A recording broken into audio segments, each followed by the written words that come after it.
Have you ever thought of an old friend you haven't seen in years, only to have them call you that very same day?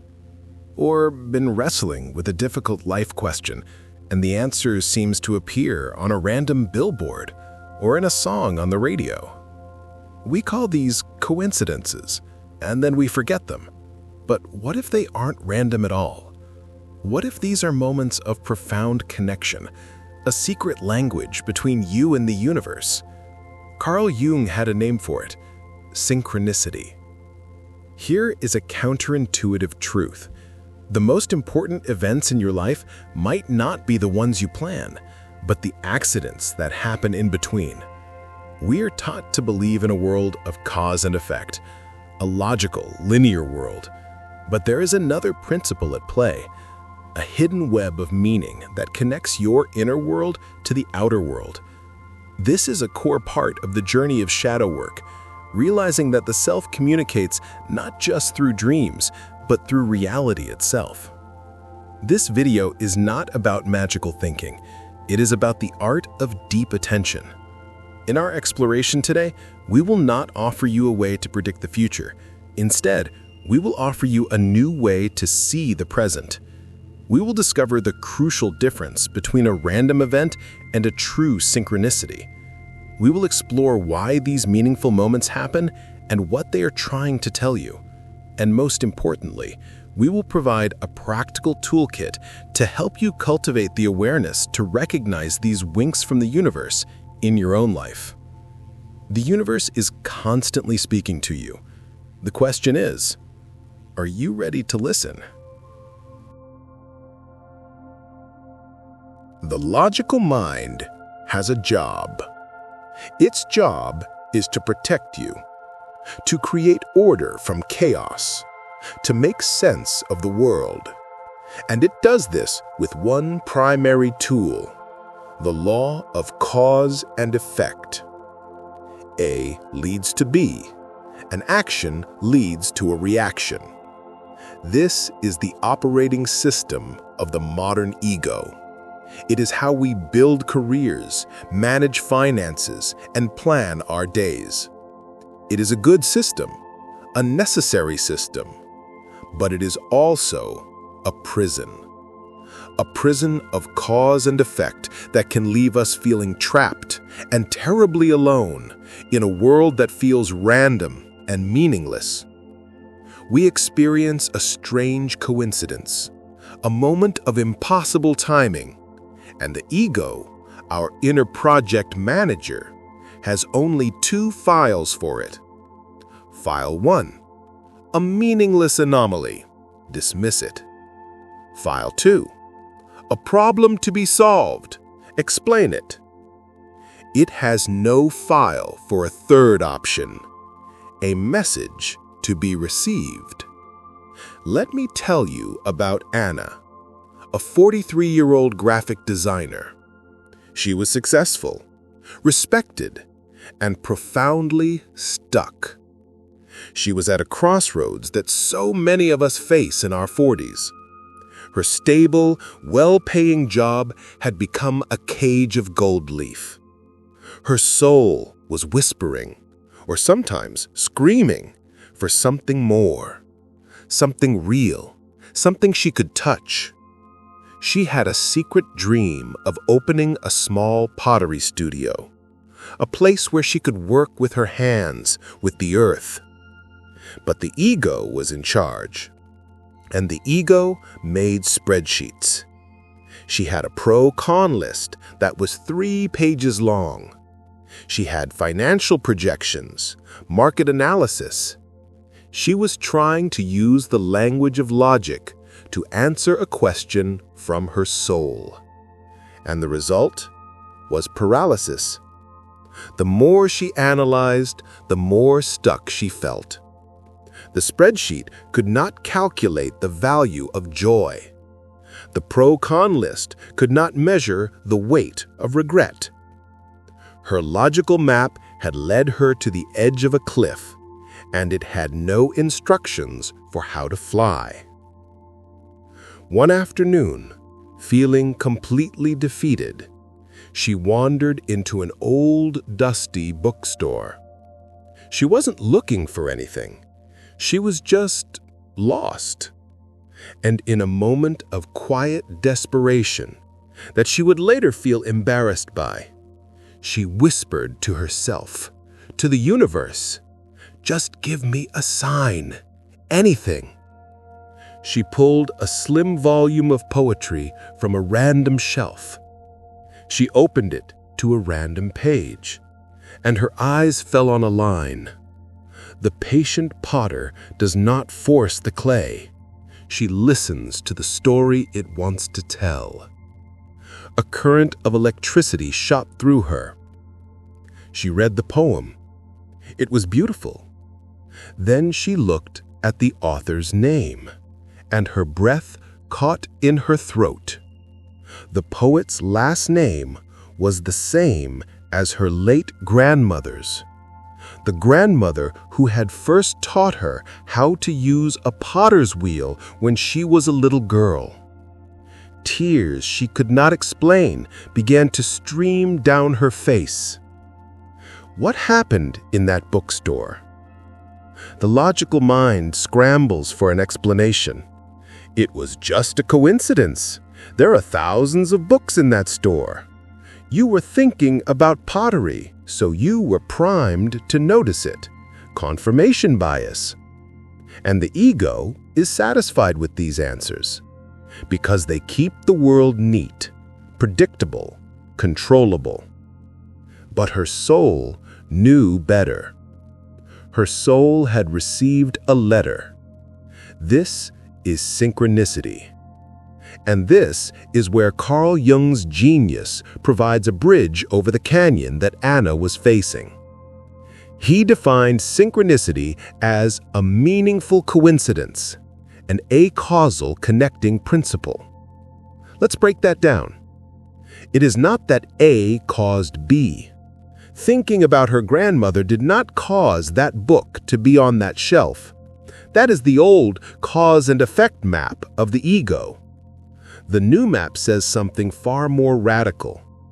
It says that A, your inner state, a thought, a feeling, a dream, a desperate question, and B, the outer event, the phone call, the song, the book of poetry, are connected by something else. They are connected by their shared meaning. For that one sacred moment in the bookstore, Anna's inner world and the outer world were not separate. They were two notes in a single chord. They were in harmony. This is the work of the self, the work of wholeness. It is a glimpse behind the curtain of ordinary reality into a deeper dimension where mind and matter are connected. This is a vital part of shadow work, because to recognize synchronicity is to honor the parts of reality that your rational ego has exiled. It is to accept that there are more things in heaven and earth than are dreamt of in your philosophy. The feeling of awe that Anna felt was the feeling of her soul recognizing a language it had always known, but had long forgotten. It was a wink from the universe, a quiet nod that said, "You are seen. You are on the right path. Keep going." This did not solve Anna's financial projections. It did not fill out her business plan. It gave her something far more important. It gave her faith. Not a blind faith, but a faith born of experience. The experience that she was not alone in her struggle, but was a participant in a larger, meaningful story. But how is this possible? How can the inner world of the heart reach out and touch the outer world of events? To understand this, we must look at the very fabric of reality through the eyes of Carl Jung. The greatest illusion we live under is the illusion of the skin. The belief that you end where your skin ends. The belief that your inner world of thoughts and feelings is a separate, sealed-off universe from the outer world of events and objects. Carl Jung proposed something far more radical. Something that makes a moment like Anna's in the bookstore not just possible, but inevitable. Imagine your individual conscious mind is an island. It has its own unique landscape, its own history, its own shores. You live on this island. You think it is the whole world. But beneath the surface of the water, beneath the waves of everyday thought and worry, all islands are connected. They are all part of the same vast planetary crust. This deep, unifying layer Jung called the collective unconscious. It is a shared psychic inheritance for all humanity. The reservoir of all our myths, symbols, and archetypal stories. It is the common ground of the soul. But Jung went even deeper. He proposed a level of reality more profound than even the collective unconscious. A concept from ancient alchemy he called the unus mundus, the one world. This is the ultimate ground of being, a unified reality where the division between the psychological and the physical, between mind and matter, dissolves. At this level, a thought is not separate from a thing. An inner image is not separate from an outer event. They are two expressions of the same underlying unity. Synchronicity is a ripple from this deep, unified ocean. It is a rare and sacred moment where the curtain of our separate reality is pulled back, and we catch a glimpse of the one world. A moment where the inner and the outer are revealed to be a single flowing dance. But why does it happen? Synchronicity is not just a fascinating metaphysical concept, it has a purpose.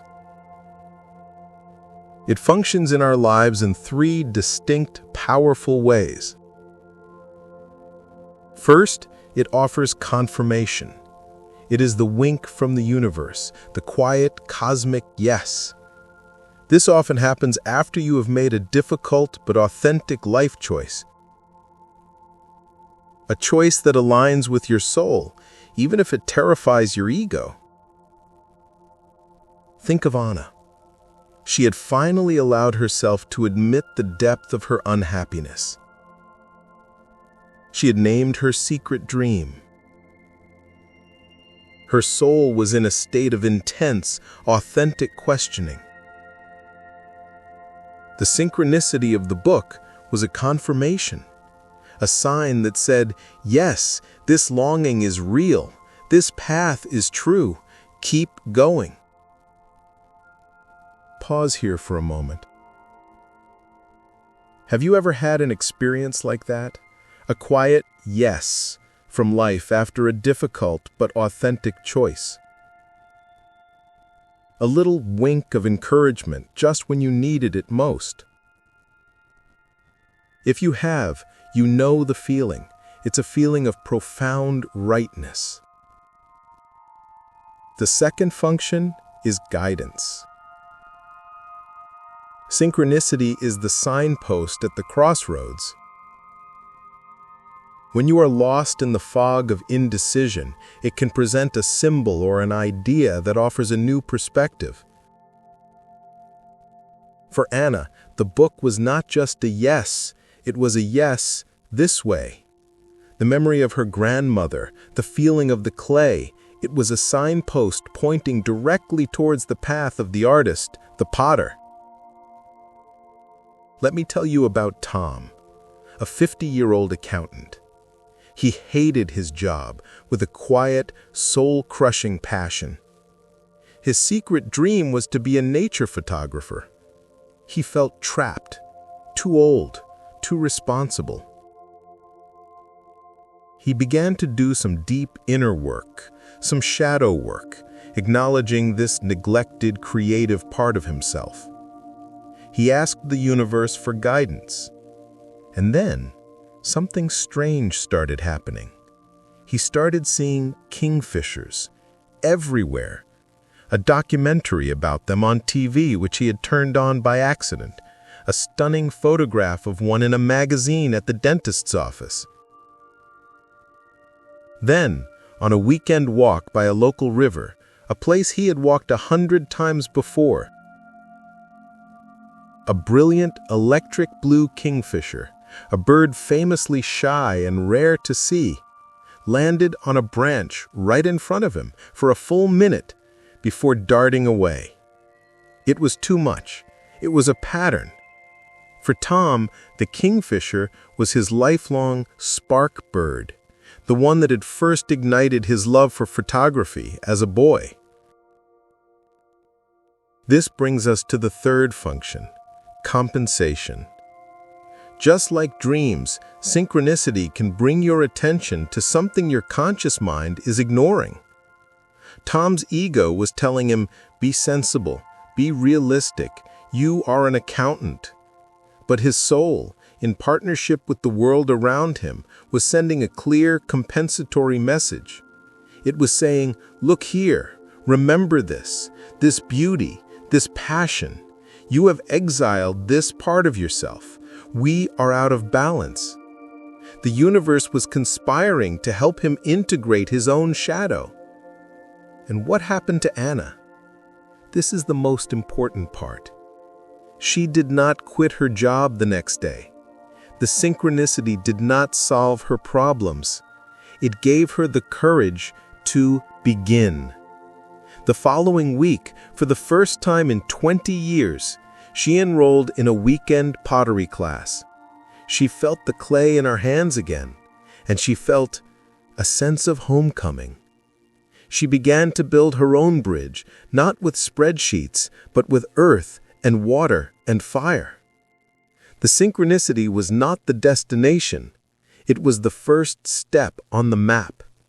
It was the invitation to the dance. So the question is not, how do I make these magical moments happen? You can't. The ego cannot command the soul. The question is, how do I become the kind of person who is ready to receive them? How do I learn to notice the winks and read the signs?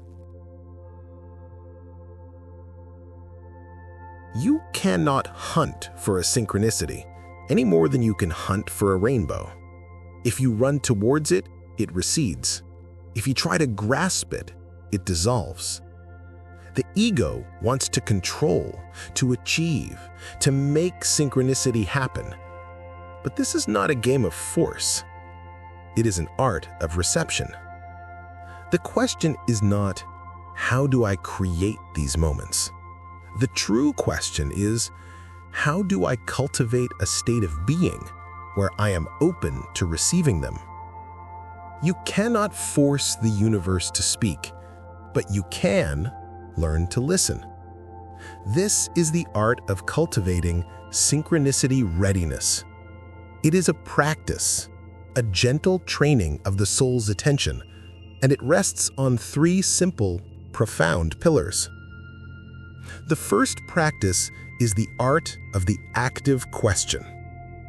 The ego asks a question and demands an immediate answer. It is impatient. It is a transaction. The self, the soul, does something different. It holds a question. It carries it, like a woman carrying a child, like the earth carrying a seed.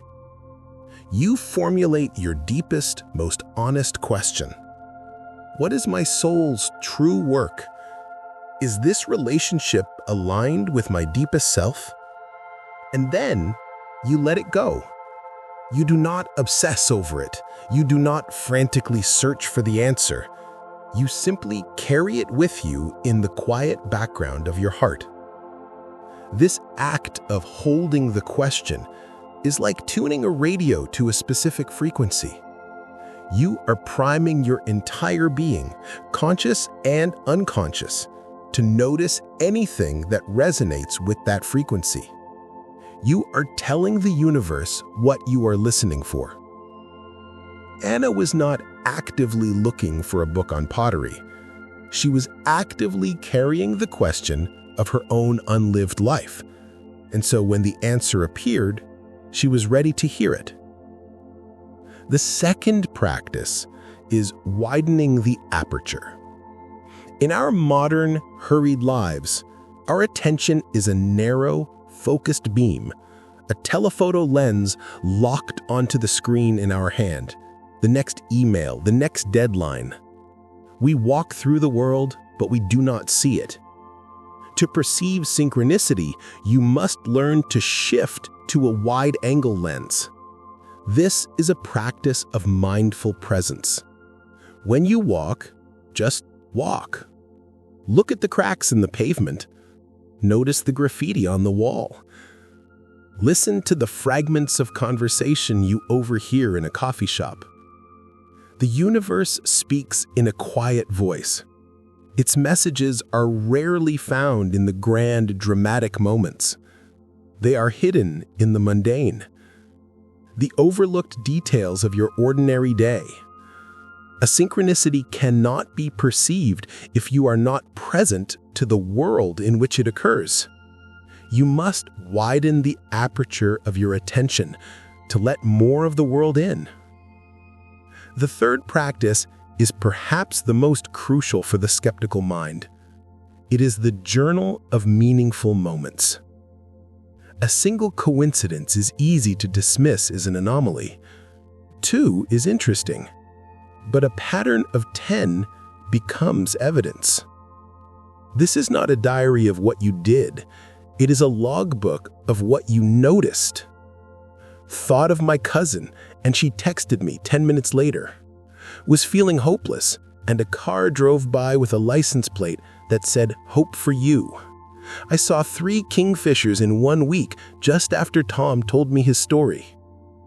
Writing them down does 2 things. First, it honors the experience. It tells your psyche, I saw that. It mattered. Second, it trains your brain to recognize the pattern. You begin to build your own body of evidence that you are living in a responsive, meaningful universe. It is the answer to the ego's doubt. It is your personal, scientific data of the soul. Pause here, and in a spirit of gentle inquiry, I invite you to name one question you are carrying in your heart right now. It doesn't have to be grand.